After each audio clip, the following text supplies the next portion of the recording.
اس وقت ہم جائزہ لے رہے ہیں کہ کیا ایران پر حملہ ایرانیوں نے ٹال دیا ہے، اور دوسرے نمبر پہ دوسرا حملہ، اور دوسرے نمبر پہ ہم دیکھیں گے کہ اسرائیل سے اب ترکی کے خلاف بھی آوازیں اٹھنا شروع ہو گئی ہیں۔ ترکی کو اسرائیل کے جو صہیونیت والے جو ایلیمنٹ ہے، جو اصل یہودیت اور صہیونیت کے لوگ ہیں، انہوں نے کیوں ٹارگٹ میں رکھا ہے، کیوں اس کا نام لیا جا رہا ہے؟ اور اس کے علاوہ سب سے اہم بات جو میں ڈسکس کروں گا وہ یہ کہ ایران پر حملے کے دوران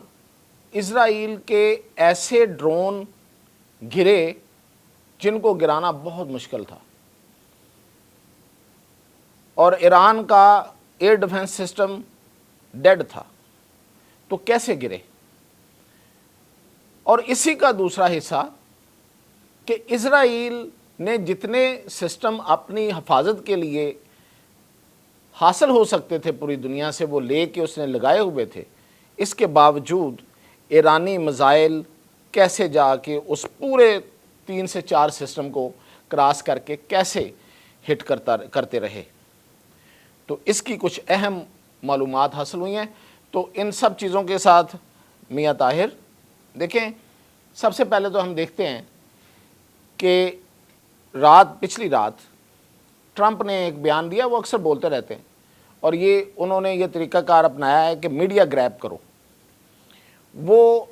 صدر ٹرمپ جو ہیں وہ بار بار میڈیا پہ آ جاتے ہیں،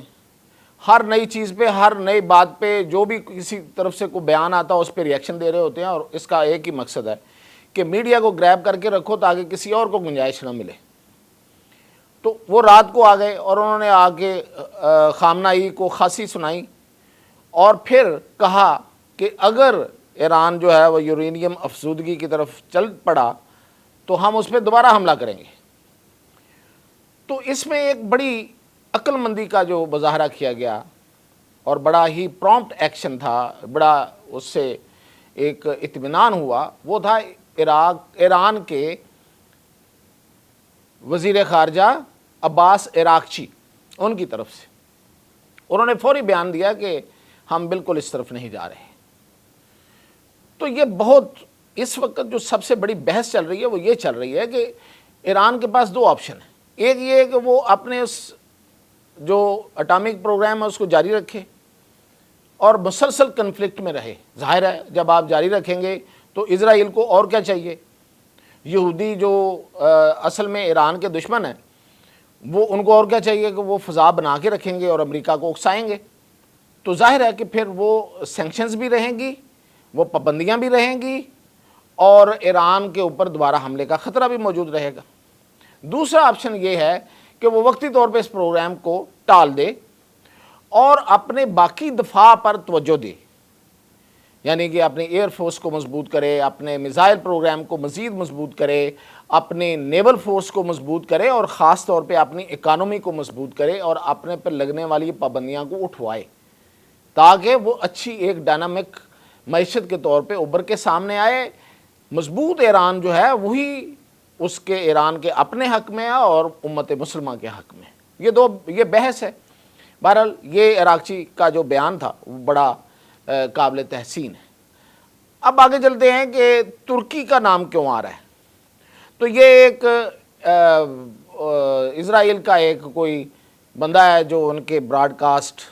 سرکاری جو ان کے ادارے ہیں اس کے براڈ کاسٹ کے، یعنی کہ ریڈیو، ٹی وی، اس کا وہ ہیڈ رہا ہے، اور ایک بنیاد پرست یہودی ہے۔ اس نے ایک انٹرویو دیا اور اس نے یہ کہا ہے کہ ہمارا اگلا ٹارگٹ جو ہے وہ قطر ہوگا، اور قطر کے بعد ترکی ہوگا۔ قطر کا تو خیر انہوں نے نام لے لیا، اور اس میں اس کا کہنا یہ تھا کہ چونکہ 7 اکتوبر یعنی کہ جو حماس نے حملہ کیا تھا اس کا ذمہ دار قطر ہے، تو ہم اس کو سمجھتے ہیں اس سے بدلہ لیں گے۔ اس پہ تو خود اسرائیل میں ایک بحث ہے کہ وہ حملہ ہوا تھا یا کروایا گیا تھا۔ اور اس کے بعد اس نے کہا ہے کہ ترکی، اور ترکی کی اس نے جو وجوہات دی ہیں وہ بڑی قابل توجہ ہیں۔ وہ یہ کہتا ہے کہ جی جو اردوان ہے ترکی کے صدر، طیب اردوان، وہ بڑا پاورفل آدمی ہے، اس کی بڑی فین فالوئنگ ہے، وہ ترکی میں بھی بڑا مضبوط ہے اور ترکی کے باہر بھی بڑا مضبوط ہے، اور وہ ایک اسلامک بلاک بنانے جا رہا ہے، اور اس کی آرمی بڑی مضبوط ہو گئی ہے، اور اس نے دفاع میں یعنی کہ دفاعی ساز و سامان میں بڑی ترقی کی ہے، تو اس لیے اس کو ٹارگٹ کرنا بڑا ضروری ہے۔ اب یہ جو اس طرح سے ٹارگٹ جو کرنے کی جو بہانے ہیں یا جو ٹارگٹ ڈھونڈے جاتے ہیں، اس کی ایک ہی ان کے پاس کرائٹیریا ہے، وہ یہ ہے کہ کوئی مسلمان ملک دفاعی لحاظ سے مضبوط نہ ہو، اور وہ جو دفاعی لحاظ سے مضبوط ہوگا وہ ان کے ٹارگٹ پہ ہوگا۔ اور آپ کو پتہ ہے کہ ترکی نے جس طریقے سے اپنی دفاعی صلاحیت میں اضافہ کیا ہے، گو کہ وہ ایک اٹامک پاور نہیں ہے، لیکن انہوں نے 6 جنریشن جہاز بنانے کی طرف جا رہے ہیں، اور انہوں نے پاکستان کو آفر کیا ہے، پاکستان نے وہ آفر قبول بھی کر لیا ہے، اور اب وہ جو کان طیارہ ہے 6 جنریشن طیارہ جو ابھی تک امریکہ نہیں بنا سکا، اس کی پروڈکشن جو ہے وہ پاکستان اور ترکی مشترکہ طور پہ کریں گے۔ اس کی آزمائشی پروازیں انہوں نے کر لی ہیں، یعنی کہ جہاز ایک دفعہ ٹیسٹ ہو چکا ہے، اب وہ بنانے کا جو کام ہے وہ پاکستان اور ترکی میں ہوگا۔ اور اس کے علاوہ انہوں نے ایک پائلٹ کے بغیر جہاز بنایا، اور بڑا زبردست جہاز ہے، وہ جدید جہاز ہے، پائلٹ نہیں ہوگا، باقی سارے کام وہ فائٹر جیٹ والے کرے گا، اور جو اس کے ڈرونز ہیں وہ تو دنیا مانتی ہے اس کو، اور ظاہر ہے کہ پاکستان نے بھی ٹیسٹ کیے ہیں۔ تو اس وجہ سے وہ ترکی کو نشانہ بنانا چاہ رہے ہیں اور ترکی کی طرف وہ آنا چاہ رہے ہیں۔ اور اردوان نو ڈاؤٹ کہ انہوں نے اردوان نے جو پہلے ایک انڈونیشیا کا دورہ کیا تھا، ملیشیا، انڈونیشیا، اور وہاں سے وہ پاکستان آئے تھے،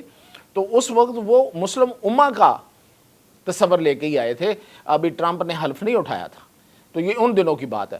تو وہ مسلم امہ کا ایک اتحاد بنانا چاہتے ہیں، مسلمانوں کا ایک اتحاد بنانا چاہتے ہیں، اور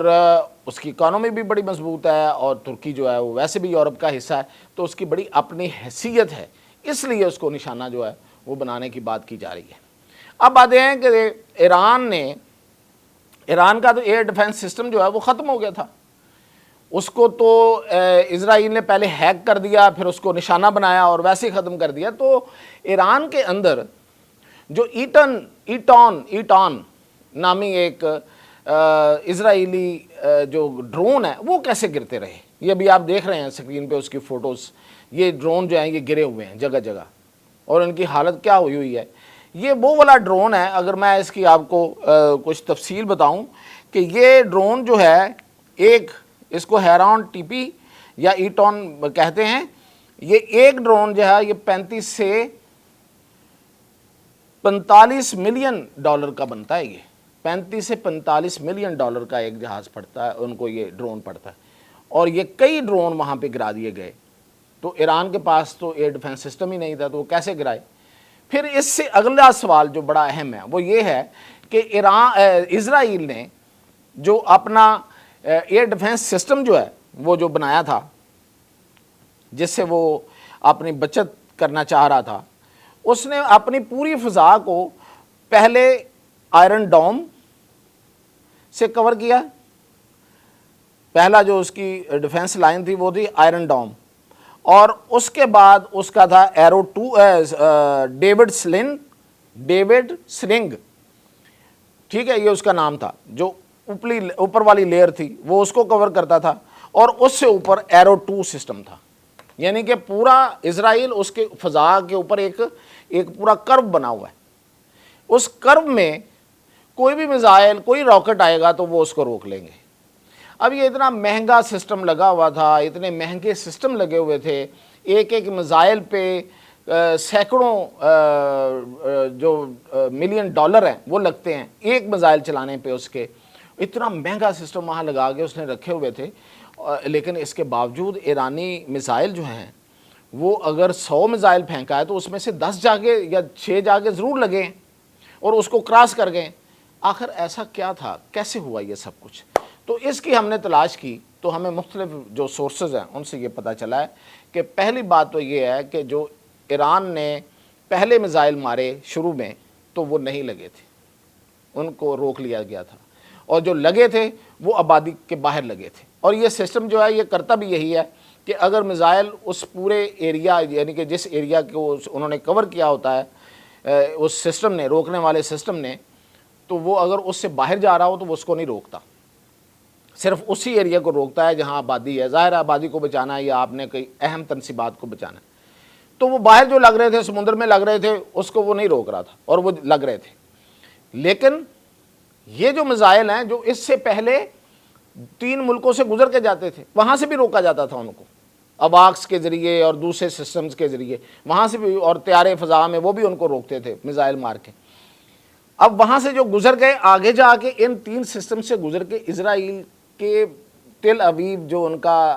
اور حیفا جو ہے اس میں لگتے رہے. تو اس کی آخر وجہ کیا ہے؟ تو پتہ یہ چلا ہے کہ یہ بیسیکلی ٹیکنیک کسی ایسے ملک نے ان کو بتائی کہ انہوں نے یہ بتایا ان کو کہ ایک تو آپ میزائل کے ساتھ ڈرون اڑائیں، ایٹ اے ٹائم دونوں مکس کر کے اڑائیں. ایک میزائل اگر صرف ہم ماریں گے تو اس کو وہ روک لے گا. ایک تو آپ ڈرون اڑائیں گے تو میزائل اور ڈرون کی دونوں کی حیت میں اور اس میں فرق ہوتا ہے، تو سسٹم دونوں کو ایٹ اے ٹائم نہیں روک سکے گا. تو یا تو وہ ڈرون کی طرف ہو جائے گا یا پھر وہ میزائل کی طرف مصروف ہو جائے گا. اور ویسے بھی اس کی ایک خاص کیپیسٹی ہے، تو اتنی کیپیسٹی بڑھا کے آپ چیزیں اڑائیں اور دونوں کو مکس کر کے اڑائیں تو آپ کا میزائل جا لگے گا. اور وہ بالکل کامیاب ثابت ہوا اور ان کے میزائل لگنا شروع ہوئے، اور جس طریقے سے پھر تباہی ہوئی ہے وہ آپ نے سب دیکھ لی. اسی طرح وہ جو میں آپ کو بتا رہا ہوں جو ہیرون TP اتنا مہنگا اسرائیل کا جو ڈرون ہے وہ ایران کے اندر نشانے بنتے رہے، تو اس میں بھی اسی ملک کا ہاتھ تھا. انہوں نے ہی ان کو گرانے کا ایک طریقہ بتایا تھا. اور وہ